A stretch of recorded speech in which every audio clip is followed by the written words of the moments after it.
Sekarang kita bahas soal nomor 1.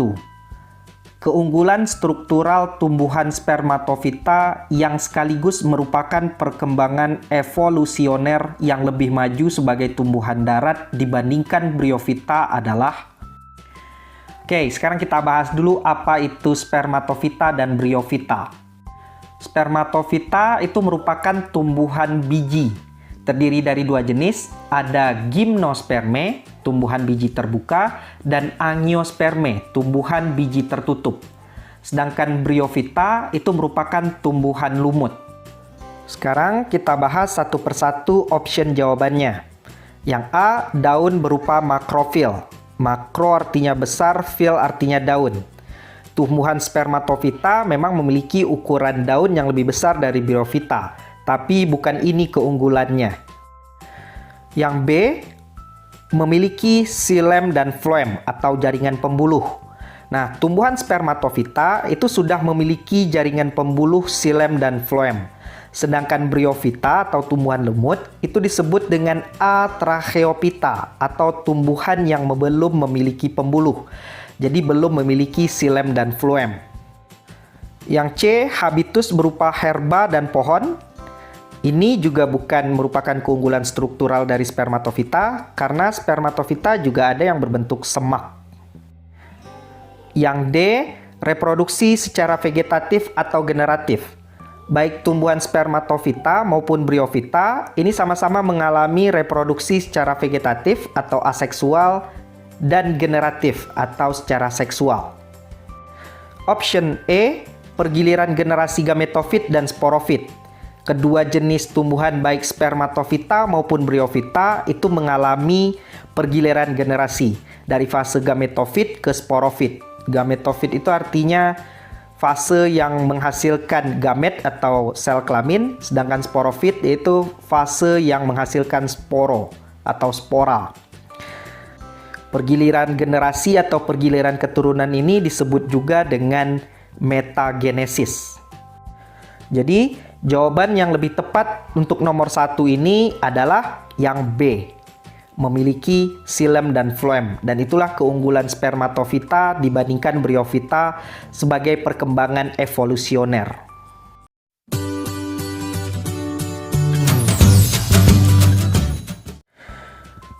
Kita bahas soal nomor 2. Susu kambing dengan kandungan protein yang dapat digunakan dalam pengobatan penyakit degeneratif dapat dihasilkan melalui rekayasa genetika menggunakan gen penyandi protein tersebut. Teknik yang digunakan adalah, soal ini menanyakan tentang materi bioteknologi, terutama bioteknologi modern. Salah satu contohnya yaitu rekayasa genetika atau teknologi plasmid. Teknologi rekayasa genetika itu dilakukan dengan cara menggabungkan dua jenis DNA dari dua organisme yang berbeda. Untuk jawaban nomor 2 ini, bagaimana cara kita supaya mendapatkan kandungan protein dalam susu kambing agar bisa mengobati penyakit degeneratif, yaitu dengan cara menggabungkan gen penyandi protein ke dalam DNA kambing betina. Jadi jawabannya yang E, memasukkan gen penyandi protein ke dalam DNA kambing betina.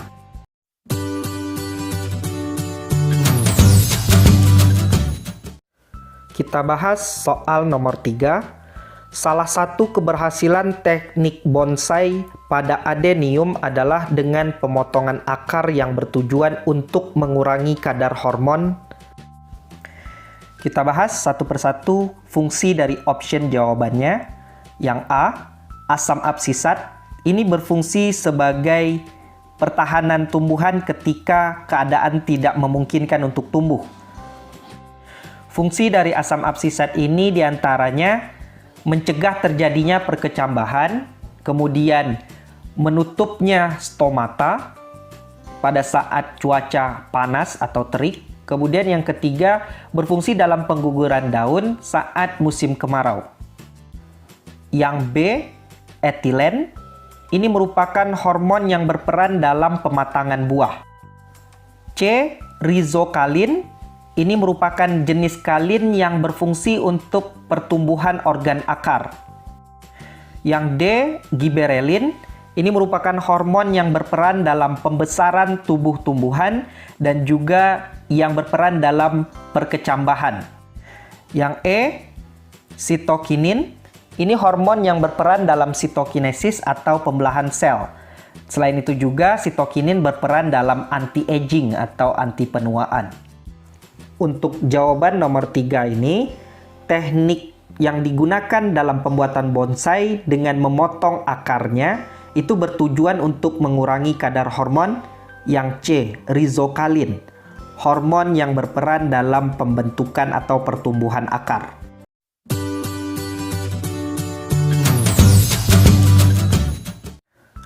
Soal nomor 4, apabila seseorang penderita stroke mengalami lumpuh pada lengan kirinya, namun masih dapat merasakan sentuhan pada anggota badan tersebut, maka dapat diduga bahwa jaringan saraf yang rusak adalah saraf.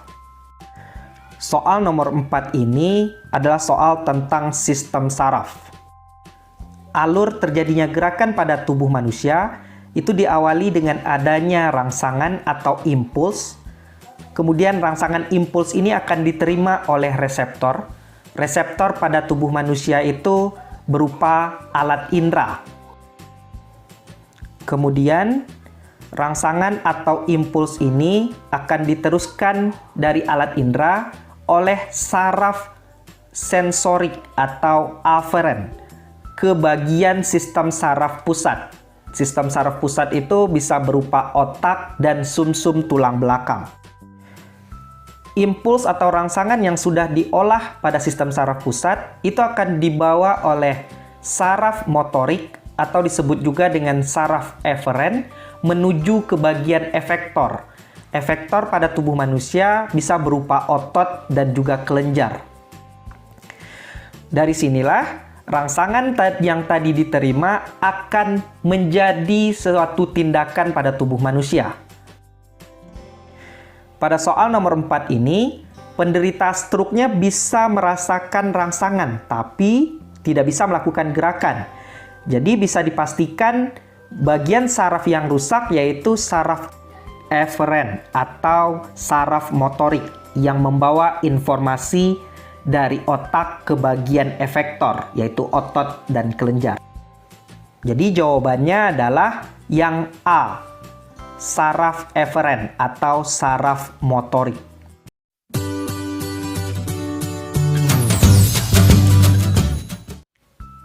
Soal nomor 5, organisme multiseluler dengan jaringan sejati, simetri bilateral, triploblastik, dan aselomata merupakan ciri anggota filum. Soal ini merupakan soal tentang kingdom animalia atau kingdom hewan. Sekarang kita bahas terlebih dahulu istilah-istilah yang ada di dalam soal. Yang pertama ada organisme multiseluler, itu artinya makhluk hidup atau hewan yang memiliki banyak sel. Selanjutnya, kelompok hewan itu dibagi menjadi dua berdasarkan jaringan tubuh. Yang pertama ada parazoa atau hewan yang belum memiliki jaringan sejati. Contohnya adalah kelompok porifera atau hewan berpori. Yang kedua ada kelompok eumetazoa atau kelompok hewan yang sudah memiliki jaringan sejati. Contoh dari kelompok ini adalah kelompok Solenterata sampai ke Chordata. Kelompok hewan juga dibagi menjadi dua berdasarkan simetri tubuh. Yang pertama ada simetri radial, yaitu hewan yang hanya memiliki bagian tubuh atas dan bawah. Yang kedua ada kelompok hewan yang memiliki tubuh simetri bilateral. Bagian tubuhnya terdiri dari 4 bagian, ada bagian atas, bagian bawah, bagian depan, dan bagian belakang. Kemudian berdasarkan lapisan embrionik, maka ada dua jenis kelompok hewan. Yang pertama ada diploblastik yang hanya memiliki dua lapisan embrionik, yaitu lapisan ektoderm dan lapisan endoderm. Contohnya adalah pada kelompok Solenterata. Yang kedua, ada kelompok hewan triploblastik, yaitu kelompok hewan yang memiliki 3 lapisan embrionik. Satu ada lapisan ektoderm, kedua ada mesoderm, dan yang ketiga ada lapisan endoderm.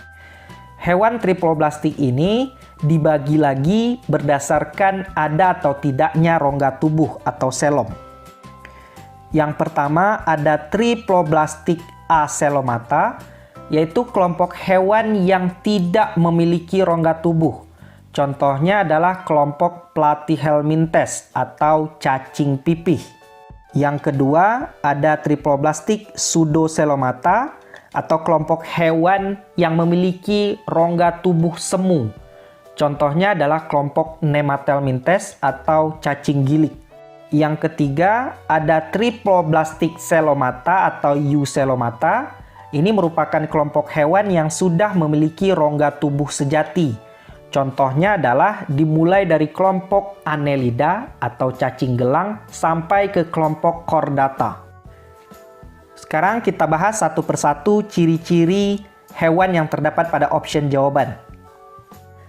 Yang A, Platyhelminthes, itu ciri-cirinya organisme multiseluler dengan jaringan sejati, simetri bilateral, triploblastik, dan acelomata. Yang B, Nemathelminthes atau cacing gilik, ciri-cirinya organisme multiseluler dengan jaringan sejati, simetri bilateral, triploblastik, dan pseudocelomata atau memiliki rongga tubuh semu. Yang C, Annelida atau kelompok cacing gelang, ciri-cirinya organisme multiseluler dengan jaringan sejati, simetri bilateral, triploblastik, dan celomata atau eucelomata, hewan yang sudah memiliki rongga sejati. Yang D, Porifera, ini merupakan hewan berpori dengan ciri-ciri organisme multiseluler dengan jaringan belum sejati atau parazoa, tubuhnya simetri radial, belum memiliki lapisan embrionik, dan tubuhnya sangat sederhana. Yang E, Protozoa, ini bukan merupakan kelompok dari kingdom Animalia. Protozoa ini masuk ke dalam kelompok Protista. Jadi jawaban dari soal nomor 5 ini adalah yang A, Platyhelminthes atau cacing pipih.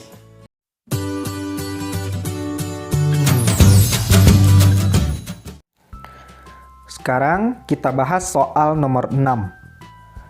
Jika dalam suatu ekosistem yang memiliki sumber daya terbatas dijumpai sejumlah spesies yang dapat hidup bersama dalam kurun waktu yang lama, maka dapat disimpulkan bahwa tiap spesies. Oke, sekarang kita langsung bahas saja option jawabannya. Yang A, memiliki makanan yang berbeda. Jika dalam suatu ekosistem terdapat organisme yang memiliki makanan yang berbeda, pasti dapat disimpulkan bahwa mereka juga bisa hidup bersama dalam kurun waktu yang lama. Tapi jawaban ini kurang tepat. Yang B, memiliki ukuran populasi yang berbeda. Populasi itu adalah gabungan dari individu sejenis yang hidup dalam satu tempat dan dalam kurun waktu yang sama. Dan untuk jawaban yang B ini juga kurang tepat. Yang C, menempati relung ekologis yang berbeda. Relung ekologis itu disebut juga dengan niche. Secara singkat artinya bagaimana suatu organisme mencari nafkah di suatu tempat.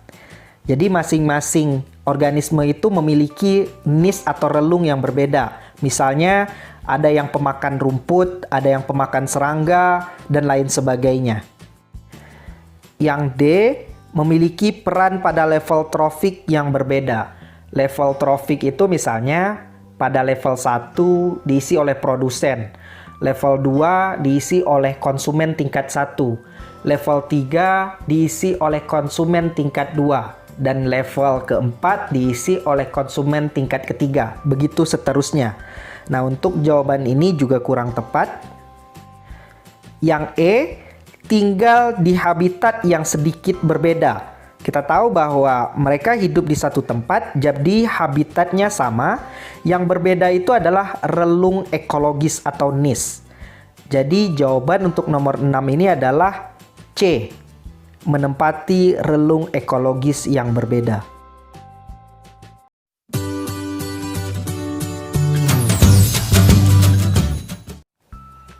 Sekarang kita bahas soal nomor 7. Seorang pelari maraton yang berlomba di cuaca panas akan mengeluarkan banyak keringat. Dalam kondisi tersebut, ginjal akan merespon dengan menyesuaikan jumlah urin yang diproduksi untuk mempertahankan homeostatis, yaitu dengan cara. Soal nomor 7 ini menanyakan tentang sistem ekskresi. Kita bahas dulu apa itu homeostatis. Homeostatis itu adalah kemampuan dari ginjal untuk mempertahankan cairan dalam tubuh.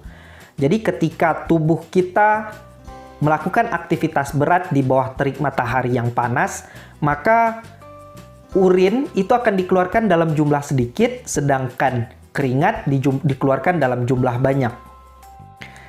Sekarang kita coba bahas satu persatu option jawabannya. Yang A, mengurangi produksi urin untuk menjaga pH darah. Ini bukan cara ginjal untuk mempertahankan homeostatis atau keseimbangan cairan tubuh. Untuk menjaga pH darah itu tidak dilakukan dengan mengurangi produksi urin. Yang B, meningkatkan produksi urin untuk menurunkan suhu tubuh. Jawaban ini juga kurang tepat karena untuk menurunkan suhu tubuh itu dilakukan dengan pengeluaran keringat. Yang C, mengurangi produksi urin demi mempertahankan air dalam tubuh. Ya, jadi ketika kita berada dalam aktivitas berat di bawah cahaya matahari yang begitu terik, maka ginjal akan mengeluarkan sedikit urin agar cairan dalam tubuh tidak akan habis atau tidak keluar semua.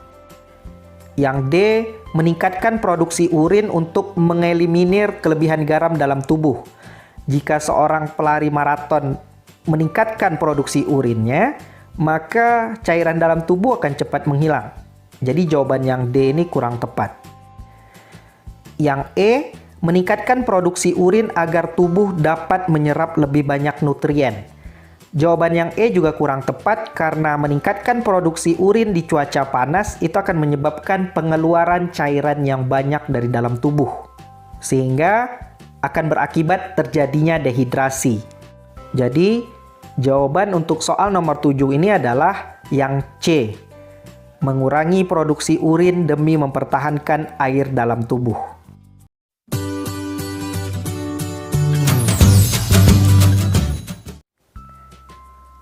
Sekarang kita bahas soal nomor 8, soal sebab akibat. Pembentukan archenteron saat embriogenesis hewan terjadi pada tahap gastrula. Sebab pada gastrulasi, sel-sel kutub animal membelah lebih cepat sehingga terjadi invaginasi. Kita bahas dulu pernyataan yang pertama, pembentukan archenteron. Archenteron ini adalah cikal bakal yang akan menjadi saluran pencernaan, terbentuk pada fase gastrula.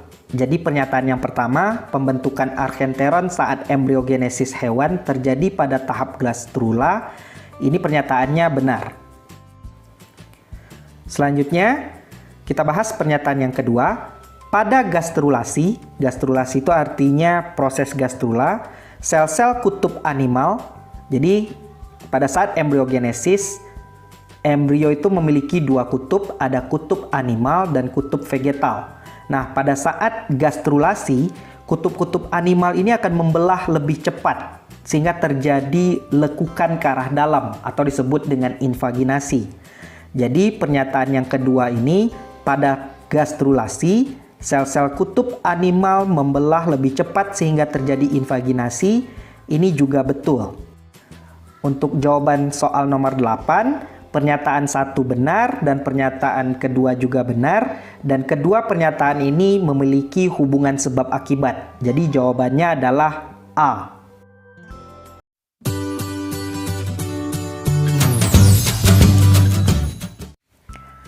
Sekarang kita bahas soal nomor 9. Tumbuhan leguminose mampu memfiksasi N2 bebas dari udara. Sebab bakteri Rhizobium pada tumbuhan leguminose mampu membentuk bintil akar. Soal nomor 9 ini adalah soal tentang sebab akibat. Kita bahas dulu pernyataan yang pertama. Tumbuhan leguminose. Tumbuhan leguminose ini contohnya adalah tumbuhan kacang-kacangan, misalnya kacang tanah yang tinggi kandungan proteinnya. Mampu memfiksasi, fiksasi itu pengikatan, N2 atau nitrogen bebas dari udara. Nah, kemampuan tumbuhan leguminose mengikat atau memfiksasi nitrogen bebas dari udara itu karena dibantu oleh bakteri Rhizobium yang hidup di akarnya. Jadi, pernyataan yang pertama, tumbuhan leguminose mampu memfiksasi N2 bebas dari udara, ini betul. Sekarang kita bahas pernyataan yang kedua, bakteri Rhizobium, yaitu jenis bakteri yang hidup pada akar tumbuhan. Pada tumbuhan leguminose mampu membentuk bintil akar. Untuk pernyataan kedua ini benar karena bakteri Rhizobium ini akan membentuk bintil akar pada tanaman leguminose. Fungsi dari bakteri Rhizobium ini adalah untuk memfiksasi nitrogen dari udara bebas, sehingga nantinya tumbuhan bisa menggunakan nitrogen ini dalam pembuatan protein. Bakteri Rhizobium dengan tumbuhan leguminose itu bersimbiosis secara mutualisme. Jadi, soal nomor 9 ini, pernyataan pertama benar, kemudian pernyataan kedua juga benar, dan kedua pernyataan ini memiliki hubungan sebab akibat, maka jawabannya A.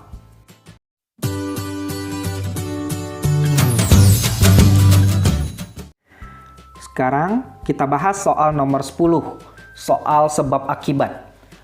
Orang yang mengkonsumsi lemak dalam porsi lebih banyak dibanding protein atau karbohidrat akan merasa kenyang lebih lama. Sebab pencernaan lemak berlangsung dalam usus halus, sedangkan pencernaan protein dan karbohidrat berlangsung dalam lambung. Sekarang kita bahas dulu pernyataan yang pertama. Orang yang mengkonsumsi lemak dalam porsi lebih banyak dibanding protein atau karbohidrat akan merasa kenyang lebih lama. Pernyataan ini benar karena dalam 1 gram lemak itu akan menghasilkan energi 2 kali lipat lebih banyak dibandingkan yang dihasilkan oleh protein atau karbohidrat. Itu yang menyebabkan lemak memberikan rasa kenyang lebih lama. Pernyataan yang kedua, pencernaan lemak berlangsung dalam usus halus, sedangkan pencernaan protein dan karbohidrat berlangsung dalam lambung. Pernyataan ini benar, tapi tidak berhubungan dengan pernyataan yang pertama. Jadi, jawaban dari soal nomor 10 ini, pernyataan pertama benar, pernyataan kedua juga benar, tapi tidak memiliki hubungan sebab akibat, maka jawabannya B.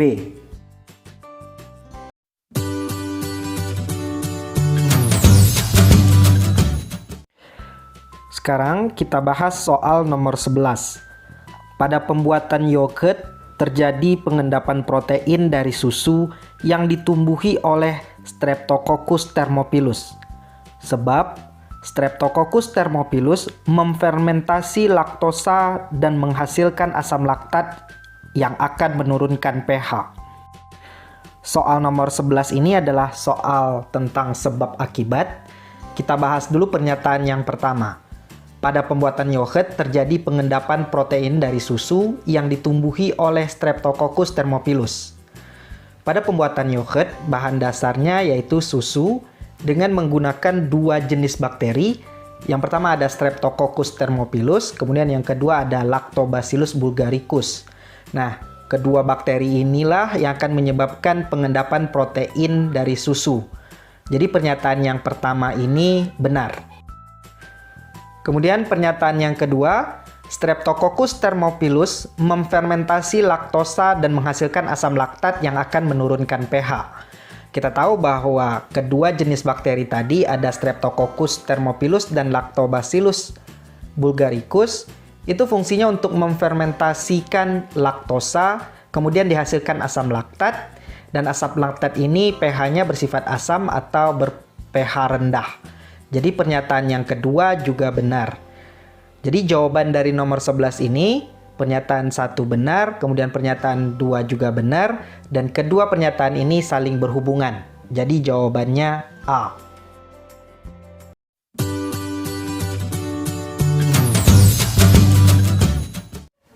Sekarang kita bahas soal nomor 12. Pemaparan antibiotik spesifik pada populasi bakteri tidak akan membunuh bakteri yang memiliki plasmid R. Sebab bakteri yang memiliki plasmid R mewarisi gen-gen yang menyebabkan resistensi antibiotik. Kita bahas dulu yang pertama, pernyataan 1. Pemaparan antibiotik spesifik pada populasi bakteri tidak akan membunuh bakteri yang memiliki plasmid R. Pernyataan ini benar karena plasmid R ini akan menyebabkan resistensi terhadap antibiotik. Kemudian pernyataan yang kedua, bakteri yang memiliki plasmid R mewarisi gen-gen yang menyebabkan resistensi antibiotik. Pernyataan kedua juga benar karena bakteri yang di dalamnya terdapat plasmid R ini akan menyebabkan resistensi terhadap antibiotik. Plasmid itu adalah DNA yang berbentuk melingkar pada bakteri. Jadi, jawaban dari pertanyaan nomor 12 ini, pernyataan 1 benar, kemudian pernyataan kedua juga benar, dan keduanya memiliki hubungan sebab akibat, jadi jawabannya A.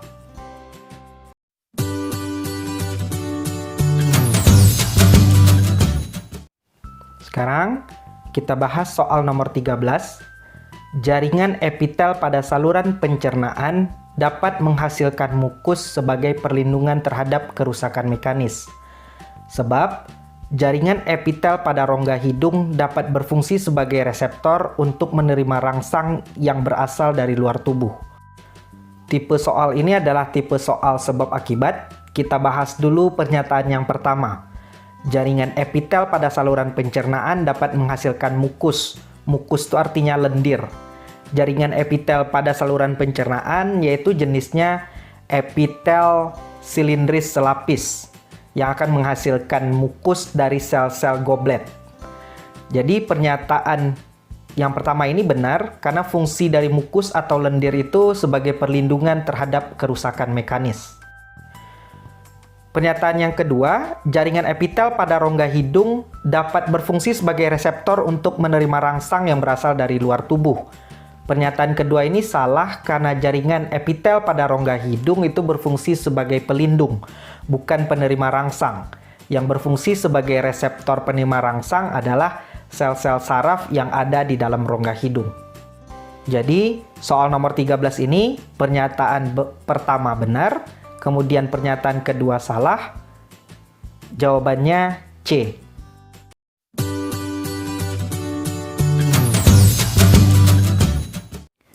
Sekarang kita bahas soal nomor 14.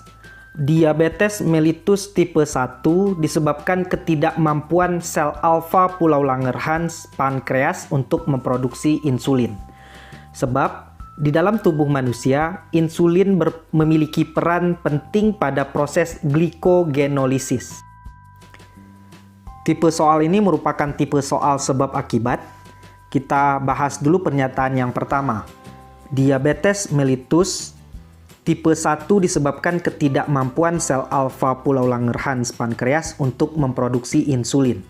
Diabetes mellitus atau dikenal dengan penyakit kencing manis itu memiliki dua tipe.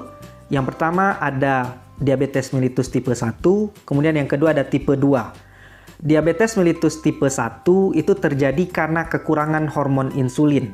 Sedangkan yang tipe 2 itu terjadi karena kurangnya kepekaan insulin untuk mengubah glukosa menjadi glikogen. Kemudian, hormon insulin ini dihasilkan oleh Pulau Langerhans pankreas, yaitu sel beta, bukan sel alfa. Fungsi dari insulin itu sendiri adalah untuk mengubah glukosa menjadi glikogen. Kemudian glikogen ini disimpan di hati dan juga di otot. Jadi untuk pernyataan pertama ini salah, karena yang menghasilkan insulin itu adalah sel beta Pulau Langerhans pankreas. Kemudian pernyataan yang kedua, di dalam tubuh manusia, insulin memiliki peran penting pada proses glikogenolisis. Proses glikogenolisis itu artinya proses pemecahan glikogen menjadi glukosa. Pernyataan ini salah karena fungsi dari insulin itu adalah glikogenesis atau proses pembentukan glukosa menjadi glikogen. Sedangkan proses glikogenolisis itu dilakukan oleh hormon glukagon yang dihasilkan oleh sel alfa pulau Langerhans pankreas. Jadi, untuk jawaban soal nomor 14 ini, pernyataan pertama salah, kemudian pernyataan kedua juga salah, maka jawabannya E.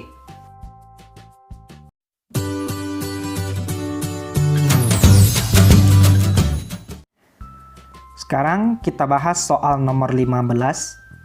Berikut adalah pernyataan yang benar mengenai struktur reproduktif tumbuhan paku. Tumbuhan paku itu termasuk ke dalam kelompok tumbuhan sporofita atau tumbuhan yang berkembang biak dengan spora. Spora yang dihasilkan oleh tumbuhan paku terletak di dalam sporangium atau kotak spora. Sporangium ini terkumpul dalam bentuk yang pertama ada sorus, kemudian ada sinangium, yang ketiga ada strobilus, dan yang keempat ada sporokarpium. Sekarang kita bahas option jawaban dari soal nomor 15. Option yang pertama, sorus adalah sporangium yang terletak di permukaan daun. Pernyataan pertama ini betul. Option yang kedua, sinangium adalah sporangium yang terletak di ketiak daun. Ini juga pernyataan yang betul. Option yang ketiga, strobilus adalah kumpulan sporangium di ujung batang atau cabang. Pernyataan ketiga juga betul. Option yang keempat, sporokarpium adalah sporangium yang terletak di dalam badan buah. Untuk pernyataan keempat juga betul. Jawaban dari soal nomor 15 ini adalah pernyataan 1, 2, 3, dan 4 benar, maka jawabannya E.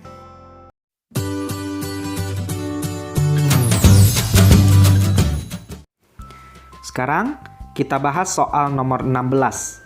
Tipe soalnya menggunakan pilihan jawaban 1, 2, 3, 4. Karakteristik yang dijumpai pada bakteri sebagai organisme prokariot meliputi. Kita bahas dulu. Prokariot itu artinya adalah organisme yang belum memiliki membran inti atau membran nukleus.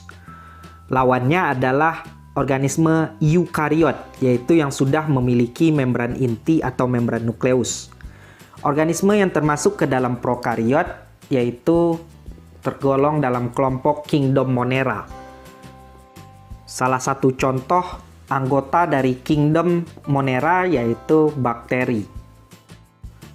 Sekarang kita bahas satu persatu option jawabannya. Yang satu, DNA untai ganda yang berbentuk sirkular. Jadi pada bakteri itu terdapat dua jenis DNA. Ada DNA kromosomal dan ada DNA yang berbentuk melingkar atau sirkular yang disebut dengan plasmid. Jadi pernyataan satu ini betul. Yang kedua, membran plasma tersusun atas lipid dan protein. Membran plasma atau membran sel dari bakteri itu tersusun atas lipid dan protein yang disebut dengan lipoprotein. Jadi pernyataan kedua ini juga betul. Pernyataan yang ketiga, memiliki ribosom yang mensintesis polipeptida. Organel yang terdapat pada prokariot yang sama dengan organisme eukariot yaitu ribosom. Fungsi dari ribosom ini adalah untuk mensintesis atau membuat polipeptida. Polipeptida ini nama lain dari protein. Jadi pernyataan ketiga juga betul. Pernyataan yang keempat, dinding sel tersusun atas peptidoglikan. Bakteri selain memiliki membran plasma atau membran sel juga terdapat bagian luarnya yaitu dinding sel. Dan dinding sel pada bakteri ini disusun oleh peptidoglikan. Jadi pernyataan yang keempat ini benar. Jadi untuk jawaban nomor 16, Pernyataan 1, 2, 3, 4 benar, jadi jawabannya E.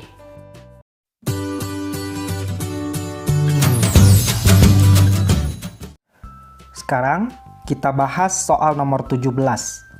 Hormon tersusun atas berbagai macam molekul yang tergolong dalam kategori hormon. Itu dibagi menjadi beberapa klasifikasi. Di antaranya ada klasifikasi hormon berdasarkan senyawa kimia pembentuknya. Ada golongan steroid, yang termasuk ke dalam golongan ini adalah turunan dari kolesterol. Misalnya hormon androgen, estrogen, dan adrenokortikoid. Kemudian ada golongan eukosanoid, yaitu dari asam arachidonat. Selanjutnya ada golongan derivat asam amino dengan molekul yang lebih kecil. Yang termasuk ke dalam golongan ini adalah hormon tiroid, katekolamin, epinefrin, dan hormon tiroksin. Selanjutnya ada golongan polipeptida atau protein. Contoh hormonnya ada hormon insulin, glukagon, GH atau growth hormone, kemudian ada oksitosin. Kita kembali lagi ke soal. Jadi, hormon tersusun atas berbagai macam molekul yang tergolong dalam kategori 1. Protein, betul. Ini ada golongannya. Kemudian yang kedua steroid, juga betul. Kemudian yang ketiga peptida atau nama lainnya asam amino, juga betul. Sedangkan untuk option yang keempat, asam nukleat, ini tidak masuk ke dalam kategori hormon. Untuk soal nomor 17 ini, jawabannya adalah pernyataan 1, 2, dan 3 benar. Jadi jawabannya A.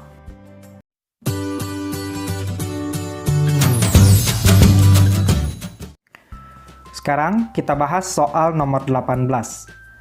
Teori evolusi yang dikemukakan Jean Baptiste Lamarck tidak sesuai dengan perkembangan zaman dan tidak lagi didukung karena soal nomor 18 ini adalah soal tentang teori evolusi.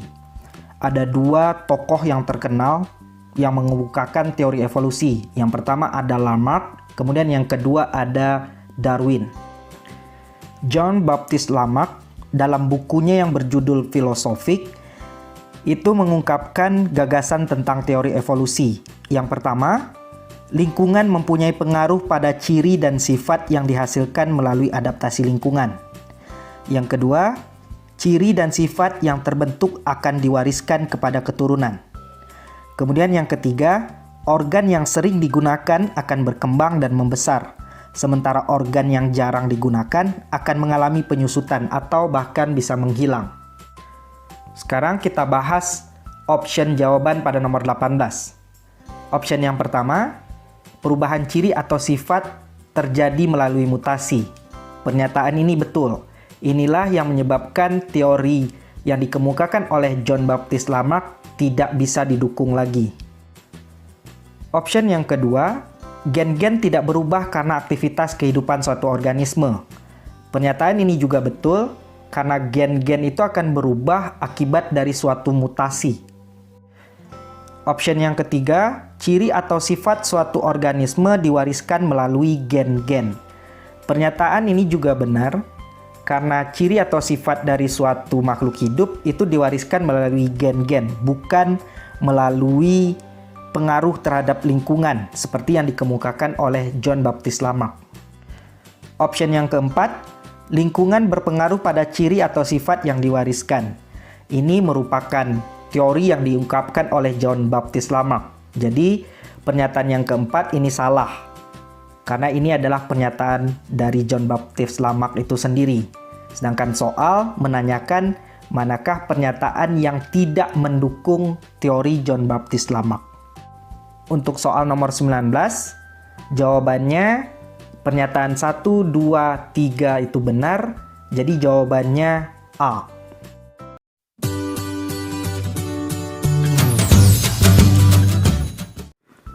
Sekarang kita bahas soal nomor 19, tipe soalnya 1, 2, 3, 4. Proses yang terjadi pada pembuahan ganda tumbuhan berbiji tertutup meliputi tumbuhan biji tertutup atau disebut juga dengan angiosperme itu mengalami pembuahan ganda. Pembuahan ganda itu prosesnya yang pertama, inti generatif 1 berkromosom N atau haploid. Ini akan bertemu dengan ovum yang berkromosom N atau haploid juga dan membentuk zigot yang berkromosom 2N atau diploid.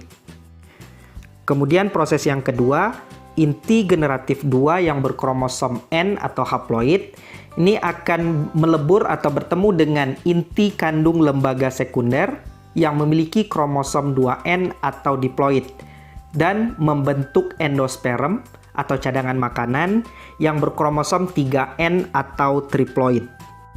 Sekarang kita bahas option jawaban dari nomor 19 ini. Option yang pertama, pembentukan zigot yang bersifat 2N. Pernyataan ini betul karena zigot itu bersifat 2N hasil peleburan inti generatif 1 dan ovum. Kemudian pernyataan yang kedua, pembentukan endosperm yang bersifat 3N. Ini juga betul karena endosperm itu terbentuk dari peleburan inti generatif 2 yang bersifat N atau haploid yang kemudian melebur dengan inti kandungan lembaga sekunder atau IKLS yang berkromosom 2N atau diploid. Pernyataan yang ketiga, pembuahan ovum oleh inti generatif 1. Ini juga betul karena inti generatif 1 itu akan membuahi ovum sehingga terbentuk zigot. Untuk option yang keempat, pembuahan inti kandung lembaga sekunder oleh inti generatif 2. Pernyataan ini juga betul karena pembuahan inti kandung lembaga sekunder atau IKLS itu dilakukan oleh inti generatif 2. Jawaban soal nomor 19 ini, pernyataan 1, 2, 3, dan 4 benar, jadi jawabannya E.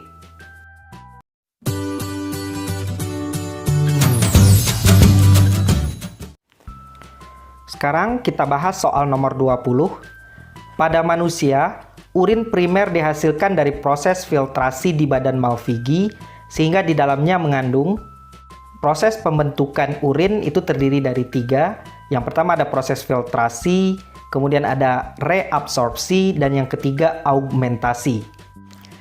Pada proses filtrasi, ini terjadi di bagian badan Malpighi. Badan Malpighi ini adalah gabungan dari glomerulus dan kapsula Bowman.